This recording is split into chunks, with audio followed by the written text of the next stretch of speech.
பக்தி இல்லை, விரதமில்லை. ஆனாலும் வேடனுக்கு முக்தி அளித்த ஈசன். தஞ்சை மாவட்டம் திருவைகாவூரில் வில்வவனேஸ்வரர் கோவில் உள்ளது.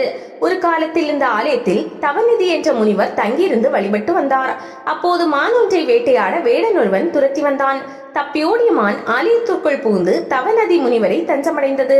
முனிவர் அதற்கு அபயம் அளித்தார். இதனால் கோபம் கொண்ட வேடன் முனிவரை தாக்க தயாரானான். அடியாரின் துயரை நீக்க இறைவன் புலிவேடம் கொண்டு வேடனை துரத்தினார். உயிருக்கு பயந்த வேடன் அங்கிருந்த வில்வ மரத்தில் ஏறிக்கொண்டான்.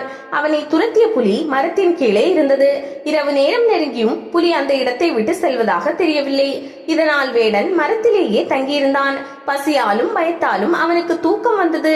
தூக்க கலக்கத்தில் கீழே விழுந்துவிடக் கூடாது என்பதற்காகவும் தன்னைத்தானே விழிப்புடன் வைத்துக் கொள்ள வேண்டும் என்பதற்காகவும் விடிய விடிய மரத்திலிருந்து ஒவ்வொரு இலைகளாக பறித்து கீழே போட்டுக் கொண்டு இருந்தான். அவன் பறித்து போட்ட வில்வ இலைகள் கீழே புலி வடிவில் இருந்த சிவபெருமான் மீது விழுந்து கொண்டிருந்தது. இதை அர்ச்சனையாக ஏற்றுக்கொண்டார் இறைவன். அன்றைய தினம் சிவராத்திரி என்பதால் தூக்கமின்றி சிவனை வழிபட்ட புண்ணியம் அந்த வேடனுக்கு கிடைத்தது. இறைவன் வேடனுக்கு மோட்சம் அளித்து அருளினார். விடிந்தால் வேடனின் ஆயுள் முடியும் நிலை இருந்தது. பொழுது விடிந்ததும் அவனது உயிரை பறிக்க யமன் ஆலயத்திற்குள் நுழைந்தான். உடனே தட்சிணாமூர்த்தி வடிவில் தோன்றிய இறைவன் கையில் கோலேந்தி யமனை விரட்டினார். யமனும் விடவில்லை. இதனால் சிவனின் கோபத்திற்கு ஆளான நந்தி தனது சுவாசத்தினால் யமனை உள்ளே நுழையாமல் தடுத்தார். இதனால் வேடன் தனக்கு இருந்த மரண யோகம் நீங்கி முக்தி பெற்றான் என்று புராணங்கள் சொல்கின்றன.